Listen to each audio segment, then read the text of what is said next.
नाज़रीन गिरामी अस्सलामु अलैकुम रहमतुल्लाहि व बरकातुहू। सीधी बात के ताज़ा तरीन आज की बात ख़ास बात में आप लोगों का इस्तक़बाल है। नाज़रीन गिरामी, मैं अंसार अज़ीज़ नदवी इस वक्त आप लोगों के सामने दिन भर से आई हुई कुछ अहम तरीन ख़बरों की तफसीलात लेकर हाजिर हूँ।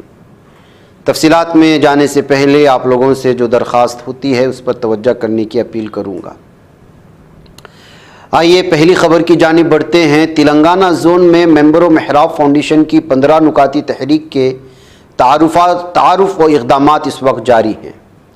मौलाना सैयद रिजवान असादी के मुताबिक इस माह मुख्तलिफ देहातों में दीनी शऊर बेदारी मजालिस और रहनुमाई नशिस्तों का इनेकाद हुआ, जिनमें धन्नोरा, तोशिम, बैरसाई पेट, दंतन पल्ली, शामपुर, हसनापुर समेत कई इलाके शामिल हैं। असरी तालीम के तलबा के लिए good future vision for students के तहत स्कूलों, कॉलेज और ज़िम्मेदारान और असातिज़ा से तबादिले ख्याल किया गया। तेलंगाना में इस वक्त 33 मराकिज़ निस्वां सरगर्म हैं, जिनमें 400 से ज़ायद ख़वातीन ज़ेर तालीम हैं, जबकि हर हफ्ते एक नया मरकज़ कायम हो रहा है। नौजवानों से खैरखाना मुलाकातों का सिलसिला जारी है और मसाजिद के व्हाट्सअप ग्रुप्स के ज़रिए दर्स कुरान से जोड़ने की कोशिशें की जा रही हैं। मुख्तलिफ़ इलाक़ों का दौरा करके मकामी हालात का जायज़ा लिया गया है और शऊर बेदारी मजालिस के इनेकाद का अज़्म किया गया। साथ ही मुख्तलिफ़ मकामात पर जुमा के खुतबात भी दिए गए हैं। ज़िला करीम नगर में मौलाना हैदर असादी रोज़ाना खैरखाना मुलाकातों, स्कूलों में बेस्ट कैरेक्टर प्रोग्राम्स और मराकिज़ निस्वां के इस्तेहकाम का जायज़ा ले रहे हैं। नाज़रीन में मौजूदा chief election commissioner Rajiv Kumar आइंदा 18 फरवरी को सुबुकदोश हो रहे हैं भारत के। इससे कबल नई चीफ इलेक्शन कमिश्नर के नाम पर महर ज़ब्त किया जाना है। इसके लिए वज़ीर-ए-आज़म नरेंद्र मोदी की सदारत वाले एक सिलेक्शन कमेटी आइंदा हफ्ते के शुरू में मीटिंग कर सकती है। मीडिया में ज़राए के हवाले से जो खबरें सामने आ रही हैं, इसके मुताबिक आइंदा हफ्ते इतवार या पीर के रोज़ ये मीटिंगें हो सकती हैं।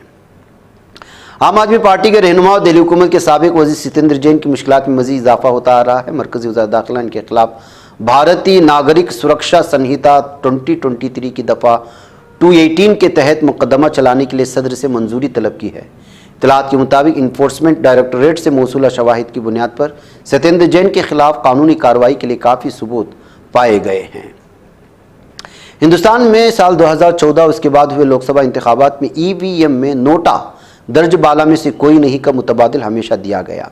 ये मुतबादिल अक्सर मौज़ूए बहस बना है। इसी दरमियान इलेक्शन कमीशन के ज़रिए जारी एक ताज़ा रिपोर्ट में इस बात का इंकिशाफ हुआ है कि 2014 आम इंतखाबात के बाद नोटा का फ़ीसद सबसे कम 2024 लोकसभा इंतखाबात में रहा।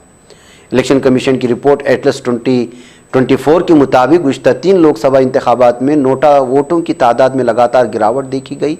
2014 में नोटा वोटों का फ़ीसद 1.8 था, जो 2024 में घटकर 0.99% हो गया है।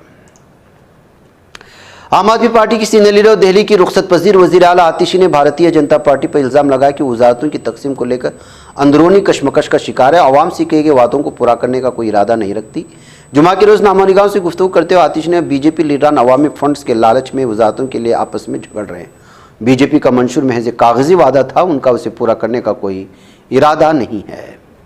महाकुंभ की वजह से प्रयागराज में ट्रैफिक जाम का मसला एक मरतबा फिर लोगों के लिए परेशानियों का सबब बन गया। 3 दिनों की राहत के बाद जुमा को शहर भर जाम की जद में नजर आया। शहर के बॉल्सन, येयन, झाम मार्ग समेत नया जमुना ब्रिज से लेकर सेंट्रल जेल नैनी तक तवील जाम लगा हुआ है, जिसकी वजह से आवाम को परेशानी हो रही है। समाजवादी पार्टी के कौमी सदर अखिलेश यादव ने यूपी की बीजेपी हुकूमत पर शदीद तनकीद की और महाकुंभ मेले के दौरान नुकसान उठाने वाले दुकानदारों को मुआवजा देने का मुतालबा किया। अखिलेश यादव ने हुकूमत से दरख्वास्त की कि उन दुकानदारों को वो रकम वापस करे जिसकी बुनियाद पर उनको महाकुंभ मेले में दुकानें अलाट की गई थी।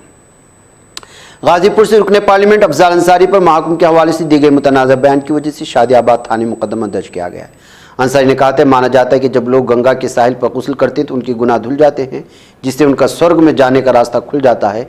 लेकिन इस वक्त जो भीड़ महाकुंभ में देखी जा रही है, उससे ऐसा लगता है कि अब नर्क में कोई नहीं बचेगा। इधर मध्य प्रदेश में आयुष्मान भारत स्कीम के तहत ब्रीस्ट सर्जरी कराने वाले खवातीन की तस्वीर गैर अखलाकी तौर पर अपलोड की जा रही है। रोजनामा दैनिक भास्कर की रिपोर्ट के मुताबिक सर्जरी के बाद खवातीन के चेहरे और ब्रीस्ट की तस्वीर को पोर्टल पर अपलोड किया जा रहा है ताकि क्लेम पास हो सके। इस बारे में कांग्रेस रहनुमा रणदीप सुरजेवाला ने सख्त रद्द-ए-अमल जाहिर किया और मरकजी वजीर सेहत JP नड्डा से चंद अहम सवालात किए। उन्होंने पूछा कि आया नड्डा इस मामले का नोटिस लेंगे और क्या इन तस्वीर को डिलीट किया जाएगा। समाजवादी पार्टी के सीनियर रहनुमा साबिक वजीर आजम खान की मुश्किलात में मजीद इजाफा होता नजर आ रहा है। उनके खिलाफ 18 साल पुरानी जमीन कब्जे और ज़बरदस्ती चंदा वसूली के मुकदमे की दोबारा जांच का हुक्म दिया गया। इस मामले में इल्ज़ाम है कि 2004 में आजम खान ने रामपुर के एक ताजिर अफसर खान से अपनी यूनिवर्सिटी के लिए 5 लाख रुपए का चंदा तलब किया था, लेकिन चंदा ना मिलने पर उनकी फैक्ट्री को बुलडोजर से मुनहदिम करवाकर जमीन पर कब्जा कर लिया था। अमेरिका ने 26/11 मुंबई दहशतगर्दाना हमलों के मुलजिम तहूर हुसैन राणा की हिंदुस्तान हवालगी की मंजूरी दे दी है। अमेरिकी सदर डोनाल्ड ट्रंप ने वजीर आजम नरेंद्र मोदी के साथ मुश्तरका प्रेस कॉन्फ्रेंस में इस फैसले का ऐलान करते हुए कहा राणा को हिंदुस्तान में इंसाफ का सामना करना होगा। कांग्रेस के रहनुमा राहुल गांधी ने अमेरिका में एक प्रेस कॉन्फ्रेंस के दौरान वजीर आजम नरेंद्र मोदी पर अडानी ग्रुप की करप्शन के हवाले से सवालात पर खामोशी इख्तियार करने का इल्जाम आयद किया। राहुल गांधी का कहना था कि मोदी ने जानबूझकर गौतम अडानी के खिलाफ इल्जामात पर पर्दा डालने की कोशिश की। उनके अमेरिकी दौरे के दौरान अडानी से मुतालिक सवालात पर मोदी ने जाती मामला कहकर गुरेज कर लिया। किसानों के मसाइल के हल के लिए आज मरकज किसान तंजीम के दरमियान अहम इजलास होगा, जिसमें 28 रुकनी की साफ शिरकत करी। इस मुलाकात में कम अज़ कम इमदादी कीमत MSP की कानूनी दर्जा देने समेत दीगर मुतालबात पर तबादिले ख्याल किया जाएगा। महाराष्ट्र के वजीर और BJP रहनुमा नीतीश राणे की जानिब से रियासत की तमाम मदारिस की जाँच कराने के मुतालबे पर सियासी हलचल तेज हो चुकी है। इस मुतालबे के खिलाफ NCP के दोनों धड़े अजित पवार की क़यादत वाले NCP और शरद पवार की क़यादत वाले NCP मुत्तहिद नजर आए। उन्होंने सख्त मुखालिफत का इजहार किया। सहाफ़ियों को तहफ़्फ़ुज़ फराहम करने के लिए बनाई गई आलमी तंजीम कमेटी टू प्रोटेक्ट जर्नलिस्ट के मुताबिक साल 2024 सहाफ़ियों के लिए सबसे खूनी साल रहा है। CPG की रिपोर्ट के मुताबिक गुज़श्ता साल तनाज़ात में कम अज़ कम 124 सहाफ़ियों ने अपनी जानें गंवाई, जिनमें से 75% सिर्फ इसराइली हमले में हलाक हुए। CPG ने अपनी रिपोर्ट में कहा कि 2023 के मुकाबले में 2024 में सहाफ़ियों की मौत में 22% इजाफा देखा गया है। बिहार के अब जम्मू कश्मीर में भी शराब पर पाबंदी आयद करने का मुतालबा किया गया है। पार्टी लाइन से अलग होकर जम्मू कश्मीर के अरकान असम्बली ने 3 मार्च से शुरू होने वाले आइंदा असम्बली इजलास के लिए मरकज़ के ज़ेर इंतज़ाम इलाके में शराब की फ़रोख्त पर पाबंदी आयद करने के लिए अलग अलग प्राइवेट बिल सबमिट कर दिए हैं। वफ़द तरमीमी बिल को मुस्तरद करते हुए जमीयत उलमा हिंद के सदर मौलाना सैयद अरशद मदनी ने कहा कि जॉइंट पार्लियामानी कमेटी ने जमहूरी कदरों और मुसलमानों के दस्तूरी हुकूक को पामाल करते हुए 14 तरामीम के साथ वक्फ बिल स्पीकर को पेश किया था, जिसे मरकज़ी हुकूमत ने आज पार्लियामेंट में मंजूरी के लिए पेश किया। अरशद मदनी जमीयत उलमा हिंद की मजलिस आमिला के इजलास की सदारत कर रहे थे। मौलाना मदनी ने इस तरमीम पर अपने खदशात का इज़हार करते हुए कहा कि इन तरामीम के जरिए हुकूमत वक्फ जायदादों की हैसियत नौयत को बदलना चाहती है ताकि उन पर कब्जा करके वक्फ की हैसियत ख़त्म करना आसान हो जाए। उधर अमेरिका में नाजायज़ यानी गैर कानूनी तरीके से मुकीम हिंदुस्तानियों की सही तादाद हुकूमत हिंद के पास मौजूद नहीं है। जानकारी मरकज़ी हुकूमत ने जुमेरात को पार्लियामेंट में दी।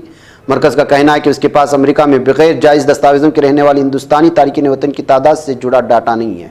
हुकूमत ने मजीद कहा है कि तारिकीन वतन या तो वीज़ा की मुद्दत से ज़्यादा वक्त वहाँ रुके हैं या फिर उन्होंने बगैर जायज़ दस्तावेज़ों के अमेरिका में दाखिला हासिल किया है। मणिपुर में जारी नस्ली तशद्दुद, सियासी अदम इस्तेकाम और नज़्म नस्क़ की बिगड़ती सूरत हाल के पेश नज़र रियासत में सदर राज नाफिज कर दिया गया है। सुप्रीम कोर्ट ने हालिया समात में मणिपुर में आईनी मिशनरी की मुकम्मल नाकामी पर सख्त तबसरा करते हुए उसे एक संगीन बहरान करार दिया, जिसके बाद मरकज़ी हुकूमत ने यह फैसला लिया है। रूस और यूक्रेन के दरमियान जारी जंग को ख़त्म करने की कोशिशें लगातार नाकाम होती नजर आ रही हैं। अमन मुज़ाकरे के दरमियान रूस ने एक बार फिर यूक्रेन को निशाना बनाया है। इस मरतबा यूक्रेन के न्यूक्लियर पर हमला किया गया है। सनसनीखेज़ दावा यूक्रेनी सदर व्लादिमीर ज़ेलेंस्की ने किया है। अमेरिकी सदर डोनाल्ड ट्रंप ने तिजारती शराकतदारों से दरामद होने वाले अशिया पर जवाबी महसूलात आयद करने के एक हुक्म पर दस्तखत कर दिए। इस पॉलिसी के तहत अमेरिका किसी भी मुल्क से दरामद की जाने वाली मसनूआत पर वही महसूल हासिल करेगा जो वो मुल्क अमरीकी मसनूआत पर लगाता है। फिलिस्तीनी मुजाहमती तहरीक हमास ने गजा में इसराइल के साथ जंगबंदी और कैदियों के तबादले के माहिदे के तहत 3 इसराइली कैदियों के नामों का ऐलान किया, जिन्हें कल रिहा किया जाएगा। वेटिकन के secretary of state cardinal Pietro Parolin ने कहा है कि फिलिस्तीनी अवाम को अपनी सरजमीन पर ही रहना चाहिए, उन्हें ज़बरदस्ती बेघर नहीं किया जाना चाहिए।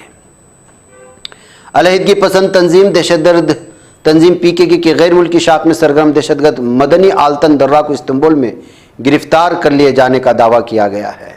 पाकिस्तान की जानिब से शिमाली कब्रसी तुर्क जमहूरिया की हिमायत के पैगाम कालिफ कोशा नेकोसिया में खैर मकदम किया गया है। शिमाली कब्रसी तुर्क जमहूरिया के सदर अरसैन तातार ने शिमाली कब्रस की हिमायत में पाकिस्तानी वज़ीर आज़म शहबाज शरीफ के बयान पर इजहार तशक्कुर का पैगाम जारी किया।